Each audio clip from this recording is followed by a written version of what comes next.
বাপ বিদেশ, ভাই বিদেশ, দেশে বইয়া মোবাইল টিফোন আর বইয়া বইয়া বেডির ছবি দেখুন। আমি তো দেখছি রে বাপ, প্রবাসীর কষ্ট কাকে বলে। আমি যতবারই হজ উমরায় যাই, প্রবাসীদের কাছে তো যাই, তাদের রুমে দেখতে, এই ছোট্ট ছোট্ট রুমে 12 জন 14 জন 16 জন থাকে, 14 ঘন্টা ডিউটি করে, 12 ঘন্টা ডিউটি করে এই প্রখর রৌদ্রের মধ্যে। এরপরে আবার আইসা নিজের রান্না নিজে রান্ধে, নিজের কাপড় চোপড় নিজে ধোয়। কে কে দিয়ে দেয়? আমি 33 দিন হজে ছিলাম।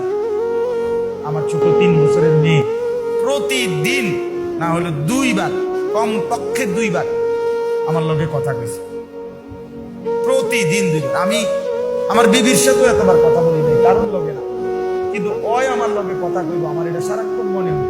মাত্র 33 দিন আছিলাম গোনাগান, কিন্তু আমার কলিজা ছিঁড়া গেছে। আমার ছোট্ট মেয়েটার আমি দেখবো কখন, আদর করবো।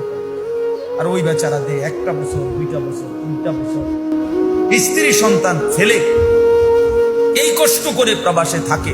আহা, বিনিময়ে তার স্ত্রী সন্তান দেশে 2 হাতে মোবাইল টিপে টাকা পয়সাগুলো দেদারসে যা মন চায় তাই নষ্ট করে। হায় জালেম, কি করলো?